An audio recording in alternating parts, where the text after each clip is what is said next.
The live TV, सच सबसे आगे।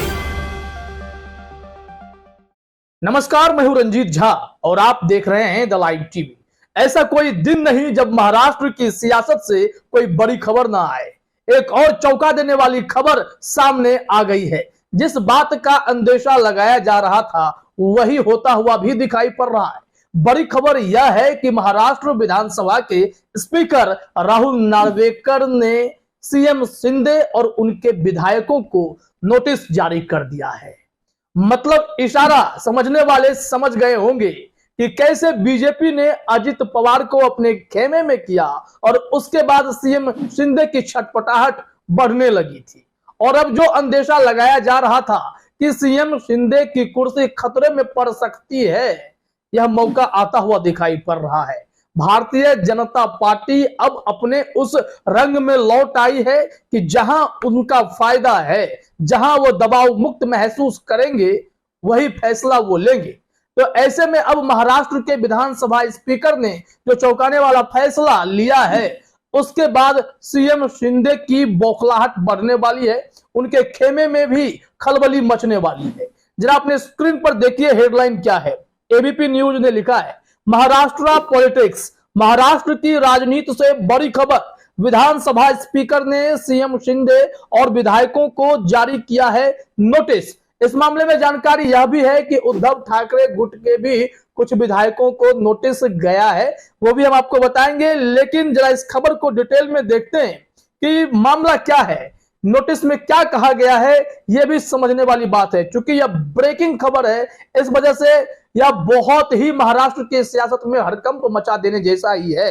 कहा जा रहा है कि महाराष्ट्र में राष्ट्रवादी कांग्रेस पार्टी की बगावत और अजित पवार के डिप्टी सीएम बनने के बीच विधानसभा अध्यक्ष राहुल नार्वेकर ने बड़ा फैसला किया है। उन्होंने शिंदे गुट के नेता सीएम एकनाथ शिंदे और विधायकों को नोटिस जारी किया है। विधानसभा स्पीकर ने सभी से 7 दिन के भीतर जवाब दाखिल करने को कहा है। अब सोच लीजिए, यह फैसला ऐसे वक्त में आया है जब सरकार मंत्रिमंडल विस्तार को लेकर चर्चा कर रही थी, बैठक चल रहे थे।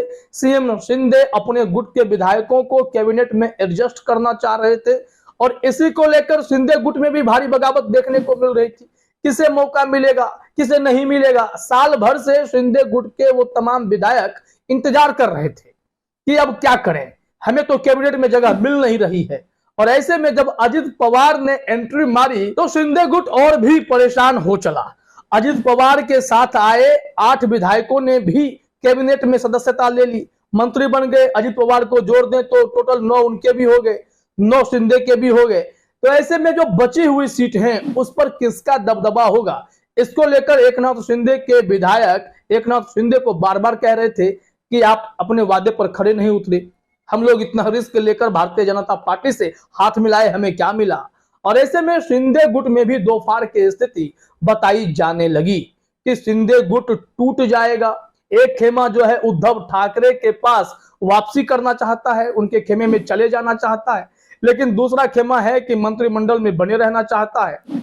और इस बीच यह भी कहा जा रहा है, शिंदे गुट में ही जो आपसी चर्चा हो रही है, सूत्रों से जानकारी मिली, ये लोग चाहते हैं कि जो साल भर मंत्री बन गए अब उनको रिप्लेस कर दिया जाए, उनकी जगह पर उन लोगों को मौका दिया जाए जो साल भर से इंतजार कर रहे हैं। शिंदे गुट में इसी को लेकर महामंथन जारी है, महाबहस जारी है। लेकिन इस बीच बड़ी खबर आ गई कि अब शिंदे गुट के विधायकों की कुर्सी ही खतरे में पड़ने वाली है, क्योंकि यहां पर विधानसभा स्पीकर ने नोटिस जारी कर दिया है। जो जानकारी मिली है वह अयोग्यता से जुड़ा हुआ ही मामला है। क्योंकि आपको यहां हम जानकारी देना चाहते हैं कि मामला सुप्रीम कोर्ट में था, तो सुप्रीम कोर्ट ने शिंदे की सरकार तो नहीं गिराने का आदेश दिया, लेकिन दूसरी तरफ यह जरूर कहा कि शिंदे के विधायकों की अयोग्यता पर फैसला विधानसभा के स्पीकर करें। गेंद उनके पाले में डाल दी गई। तब से यह मामला शांत पड़ा हुआ था। लेकिन जैसे ही अजित पवार ने बीजेपी के साथ हाथ मिलाया, एनसीपी में बगावत हुई, उसके बाद अजित पवार की महत्वाकांक्षा है कि वो सीएम बने। डिप्टी सीएम कब तक रहेंगे, उनके बेटे उनसे बार बार सवाल पूछ देते हैं। तो ऐसे में अजित पवार जवाब नहीं दे पा रहे थे, तो बीजेपी शायद उनका सपना पूरा करना चाहती हो, ऐसी खूब चर्चा है। लेकिन एकनाथ शिंदे के सीएम रहते ये कैसे संभव होता। तो अब विधानसभा के स्पीकर ने सुप्रीम कोर्ट के निर्देश पर अमल करना शुरू कर दिया है और एकनाथ शिंदे के विधायकों की कुर्सी खतरे में पड़ती हुई दिखाई पड़ रही है। इस संबंध में अमर उजाला ने भी ब्रेकिंग खबर दी है, तो चलिए जरा उस खबर को भी देख लेते हैं। क्या अपडेट यहां आ रहे हैं? क्या सिर्फ शिंदे गुट को नोटिस गया है या भारतीय जनता पार्टी कुछ और भी बड़ा प्लान करने वाली है?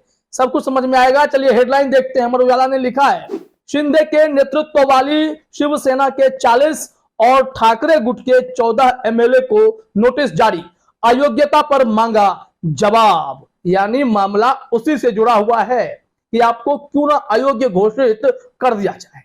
और उस वक्त गवर्नर की भूमिका को लेकर इतने सवाल खड़े हुए थे। सुप्रीम कोर्ट ने गवर्नर की भूमिका को लेकर कड़ी फटकार भी लगाई थी।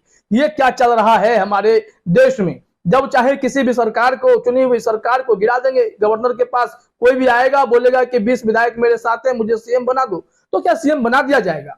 तमाम ऐसी टिप्पणी हुई थी। कपिल सिब्बल ने भी जोरदार इस मामले में दलील दी थी, बहस की थी। बावजूद इसके सुप्रीम कोर्ट ने शिंदे की सरकार को बरकरार तो रखा, लेकिन अयोग्यता के फाइल पर कोई क्लियर वर्डिक्ट नहीं आया। यह गेंद जो है विधानसभा स्पीकर के पाले में डाली गई थी और अब स्पीकर साहब अपना रंग दिखाने लगे हैं। उन्होंने नोटिस जारी कर दिया है। जरा देखिए अमर उजाला ने क्या लिखा है कि महाराष्ट्र में बीते कुछ दिनों से जारी सियासी उथल पुथल के बीच महाराष्ट्र विधानसभा अध्यक्ष ने शिंदे और उद्धव ठाकरे गुट के विधायकों को नोटिस जारी किया है। विधानसभा अध्यक्ष राहुल नार्वेकर ने बताया कि शिंदे के नेतृत्व वाली शिवसेना के 40 विधायकों और ठाकरे गुट के 14 विधायकों को नोटिस जारी कर विधानसभा सदस्यता से अयोग्यता पर जवाब मांगा गया है। यह खबरें लगातार अपडेट हो रही है कि आगे बयान क्या आते हैं, क्या निर्णय आएंगे। और फिर जब नोटिस मिल ही गया है तो क्या एकनाथ शिंदे इस्तीफा भी दे सकते हैं? क्या उनके विधायक बोरिया बिस्तर बांधकर उद्धव गुट के पास माफी मांगकर वहां ज्वाइन करेंगे? फिर से शिवसेना इंटैक्ट हो जाएगी और अजित पवार मुख्यमंत्री बन जाएंगे, क्योंकि देवेंद्र फडणवीस मुख्यमंत्री रह चुके हैं। उसके बाद उन्होंने डिप्टी सीएम का पद भी स्वीकार कर लिया, क्योंकि यह माना जाता है कि महाराष्ट्र में इस वक्त मौजूदा सियासत में सीएम से ज्यादा पावरफुल डिप्टी सीएम हो गए हैं। वो सुपर सीएम की तरह एक्ट कर रहे हैं। इसको क्या करना है, सारे फैसले डिप्टी सीएम लेते हैं क्या? ये तमाम ऐसी चर्चाएं महाराष्ट्र के भीतर होती हैं।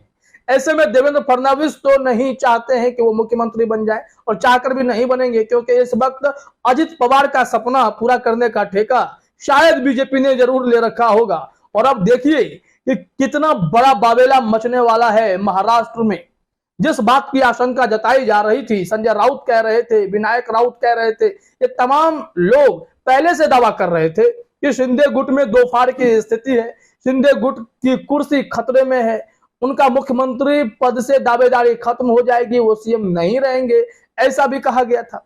अब सारी बातें सच साबित होती हुई दिखाई पड़ रही। ऐसे में अजित पवार को भी समझना होगा कि बीजेपी के रिमोट कंट्रोल से वो भी चल रहे हैं। एक तरफ इस तरीके का नोटिस विधानसभा स्पीकर की ओर से आया है, दूसरी तरफ अजित पवार पर नकेल कसने के लिए ईडी की फाइल को कोर्ट में डाल दिया गया है। वहां से भी नोटिस समन भेजे जा रहे हैं अजित पवार, उनकी फैमिली को, और जो भी मामला था घोटाले के, भ्रष्टाचार के जो मामले थे, उस संबंध में कोर्ट एक्शन में दिखाई पड़ने लगा है।